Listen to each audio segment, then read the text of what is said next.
Film industry में जग्गू दादा यानी जैकी श्रॉफ अपने दौर के दमदार अभिनेताओं में से एक माने गए हैं। उनकी शानदार डायलॉग डिलीवरी और उनके अंदाज को बड़े पर्दे पर लोगों ने बहुत ज्यादा पसंद भी किया है और उन्होंने बहुत ही कम समय में अपनी मेहनत और काबिलियत के दम पर इतना बड़ा मुकाम हासिल कर लिया।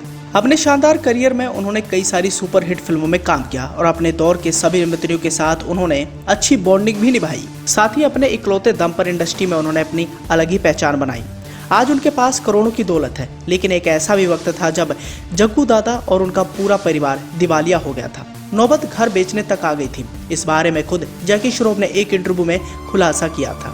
दरअसल साल 2003 में जैकी श्रॉफ की पत्नी आयशा श्रॉफ ने फिल्म बूम को डायरेक्ट किया था, लेकिन ये फिल्म फ्लॉप रही थी, जिसके बाद जैकी श्रॉफ और उनका पूरा परिवार फाइनेंशियल क्राइसिस पर आ गया था। इस फिल्म के जरिए एक्ट्रेस कैटरीना कैफ ने अपना बॉलीवुड डेब्यू किया था। कैटरीना के अलावा फिल्म में अमिताभ बच्चन, जैकी श्रॉफ, गुलशन ग्रोवर, पद्म लक्ष्मी, मधु सप्रे और जीनत अमान जैसे स्टार्स थे। जैकी ने टाइम्स ऑफ इंडिया को दिए इंटरव्यू में कहा था कि मुझे पता था कि हमने कुछ करने की कोशिश की और हमने कुछ खो दिया। अगर मुझे इसके लिए भुगतान करना पड़ा था तो मैंने भुगतान किया था। जितना भी हो सकता था उतना काम किया और सभी का पैसा चुकाया ताकि मेरे परिवार का नाम क्लियर हो जाए।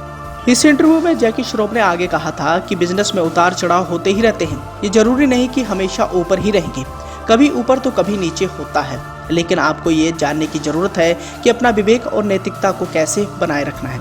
जैकी श्रॉफ ने आगे ये भी बताया कि मेरे बच्चों को कुछ समझ नहीं आ रहा था, वो काफी छोटे थे, हमने उस परेशानी को उन तक नहीं पहुंचने दिया था। लेकिन घर बिक जाने के बाद टाइगर ने जैकी से वादा किया था कि वो उनका खोया हुआ घर वापस खरीद लेंगे। हालांकि ऐसे में टाइगर की इस सोच पर जैकी कहते हैं कि मुझे बस अपने दोनों बच्चों पर गर्व है। घर वापस पाने के लिए वो काफी मजबूत है। हालांकि मेरी पत्नी इसे वापस नहीं पाना चाहती थी। उसने कहा था कि रहने दो, जो गया वह चला गया। लेकिन उनकी सोच अच्छी थी, उनकी सोच खूबसूरत थी कि वो अपनी माँ और अपने परिवार के लिए घर बनाना चाहते हैं।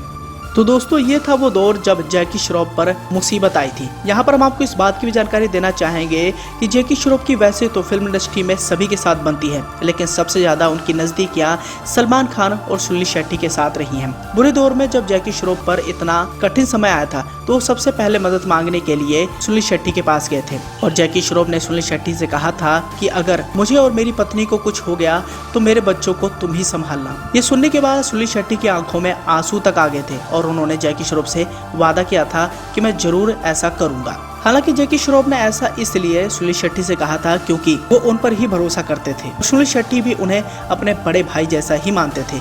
दोनों की बॉन्डिंग भी काफी ज्यादा अच्छी रही और जैकी श्रॉफ के इस मुश्किल घड़ी में भी सुनील शेट्टी ने उनकी हर मुमकिन मदद की थी। आने वाले समय में जैकी श्रॉफ के समय में बदलाव आया और वो धीरे धीरे इंडस्ट्री में एक बार फिर से जम गए। और जैसे कि आप सभी जानते हैं कि मौजूदा दौर में जैकी श्रॉफ के बेटे टाइगर श्रॉफ काफी ज्यादा लाइमलाइट में बने हुए हैं। उन्होंने बहुत ही कम समय में बॉलीवुड फिल्म इंडस्ट्री में एक अलग ही मुकाम हासिल कर लिया है। एक्शन के लिहाज से वो फिल्म इंडस्ट्री के सबसे बड़े एक्शन सुपरस्टार बन चुके हैं, जिनका स्टारडम दिन प्रतिदिन बढ़ता ही जा रहा है।